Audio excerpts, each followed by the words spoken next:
Switch streamer and conflict journalist. I'm with Really Important, who is a legislative commentator on Twitch, and we are here with City Council member Meeka Owens. So I'd like to welcome on today's program with Progressive Victory. Thank you so much for coming out. First question I would have is, what first motivated you to get involved in city politics? That's a great question. And first of all, I'd like to say thank you for having me. It's so nice to be able to have conversations like this around different platforms or connecting with new people. Because as it relates to democracy, my journey has been one of really showing up. It's been one where I grew up in a household just, about giving back and service to others. I went to great schools that taught me that as well. And so, while I didn't grow up thinking specifically about politics, I thought about what community meant for me. A light bulb moment was 2016 when, and I went to a school that taught government and all those things. And so at 18, registered to vote and been voting ever since. But I knew going one step further was also showing up and supporting other candidates that ultimately it's about people that align with your values, and you show up and you support that. And so 2016 was a light bulb moment when I decided to organize on Hillary Clinton's campaign here in Cincinnati, and it was the most amazing experience. But it also taught me that democracy is truly fragile, and it takes all of us to participate in democracy to strengthen it.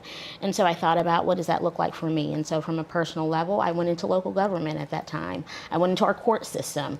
I come from a faith tradition that my bishop has taught me that, in order to change systems, we have to show up in those systems and be advocates of change and for people. And so as a result of that, I just kind of thought about, what are the other things happening in my community that I truly care about? 2018, I saw so many women get elected to Congress. That was very inspiring for someone to have enough curiosity to say, what is this other angle of democracy? And so 2020, organized again, and I helped to elect Democrats up and down the ballot in 2018. 2020, decided to help people navigate voting in a pandemic, and so co-founded the Greater Cincinnati Voter Collaborative, where we truly built coalition with nonpartisan organizations, civic institutions, all the ones you can think of, ACLU, League of Women Voters, so many, and we did a special thing.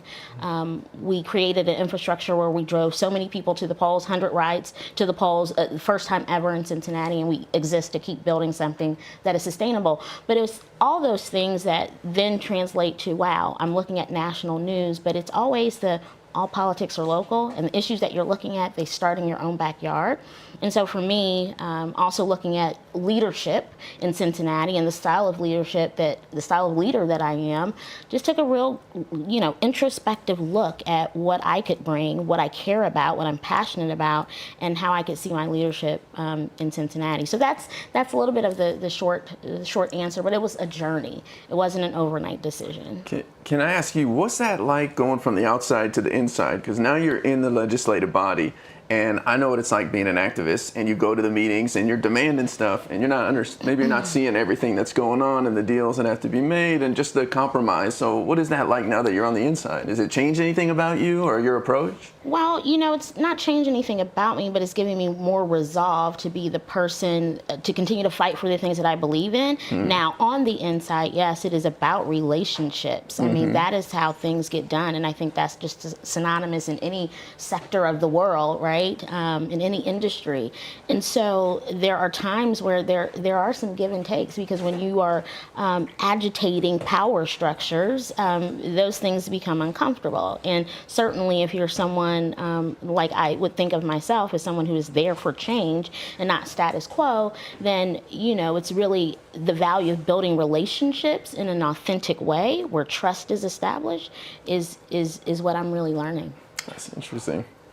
A lot of different people have difficulties when first getting involved with politics, especially the economically disadvantaged. And I know particularly I've talked to a lot of politicians who are single mothers, and getting into politics as a single mom is extremely difficult. What are some of the difficulties that come with that? Oh my goodness. Well, I was grateful. That is a really great question. I appreciate it. I was grateful that, my son, I happen to be a single mom. He's grown now. And so, I did not have the challenge of having a little person and running for office. But certainly I think about the equity in which this, even in our own politics, there is inequity. And so having to show up for candidate things and interviews and all of the things and being a mom of a little person and childcare and all of those pieces, those things matter. It matters for someone who doesn't have the time to take off of work to do these things, or maybe even working more than one job, but still feeling like they can make a difference in their community. So it's certainly incumbent upon us to make sure we are eliminating these barriers moving forward. Absolutely. I know that you are on the environmental board, the Environmental Climate and Infrastructure Board. What are some priorities climate-wise that you have for the city of Cincinnati? Wow, that is a big list. I am really excited that I get to lead the first ever climate committee in Cincinnati, climate, environment, and infrastructure. And you know, for me, over even the past 2 years, it's been an amazing journey and deep dive into what climate change really is, how that looks at a local level, how we know that there are disparities in our own neighborhoods based on climate change, based on being a Black community, a brown community, a low-income community, a frontline community. And so, you know, for me, it is about, so Cincinnati, we have a Green Cincinnati plan for one, which I am grateful for the work that the city has been doing even before I got to City Hall. So it makes this moment very special now where we're elevating this conversation and we are implementing, we are institutionalizing not only resilience and sustainability, but equity in this conversation. And so when we think about the work of educational institution like the University of Cincinnati, who commissioned our climate equity indicators, which is truly a snapshot of every community. Tree canopy, what are the health metrics? Is it a community, what is the percentage of renters versus homeowners? So these become really authentic conversations when we're talking about policies coming from City Hall, like how much tree canopy do we have?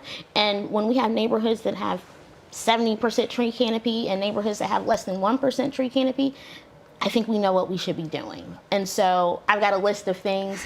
One is, you know, buildings and efficiency. Could I ask you specifically about the green space? Because green space is an issue I care about a lot. For my city, I cared a lot about it. How important is the preservation of green space in Cincinnati for air quality control and temperature control, especially in Black communities? I mean, all of the above. If we're talking about living in neighborhoods where we are reducing urban heat island effect, which, you know, we can continue to see the threat of what that means for young people who might be growing up in that environment, and we talk about gun violence. Like, the built environment is so important to how people live, the quality of air, the green space, mental health. All of these things are so interrelated. And so when I think about the things on my list to do as it relates to climate change, everything is impacted. The way we move, where we live, what we build in our communities. And so, you know, I want to see a Cincinnati where young people, no matter what your zip code is, because we also know social determinants of health, your zip code can determine that. And so I want to see a Cincinnati where young people have access to all of the quality things in the environment that help them to grow and to thrive. You seem so energetic and so positive. How do you share that with others, especially like young people? They seem so checked out. They feel like things are so doom and gloom.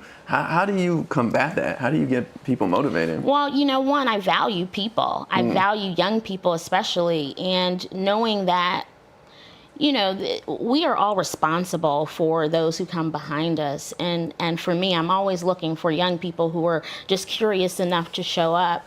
I'll share this story with you. It's a very personal and emotional one, but, you know, just speaking of young people. So when I was running the first time for office, you know, I'm at the Board of Elections and collecting signatures to get on the ballot.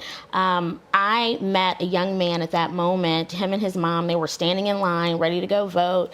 And it was such an authentic exchange. And I said, hey, he's like, how can I get involved? I'm like, I would love for you to get involved, right? Like, let's exchange numbers here. And so we did that. And this is a young man who just showing up with his mom to vote, never did anything else in politics or what have you.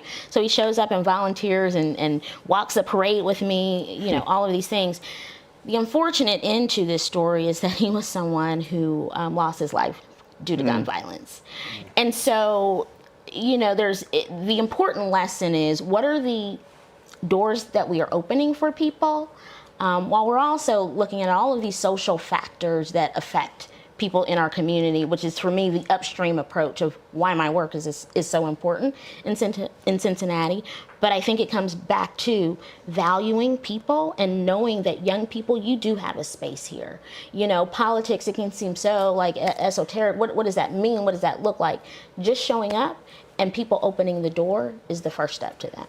Thank you so much for taking the time to come out here. Thank you. Everybody here really appreciates it. Thank you. I appreciate it. This has been awesome. Thank you for having me. Yeah, thanks for joining us. Absolutely. All right, so we're going to cut to a quick break, and we'll be right back, guys.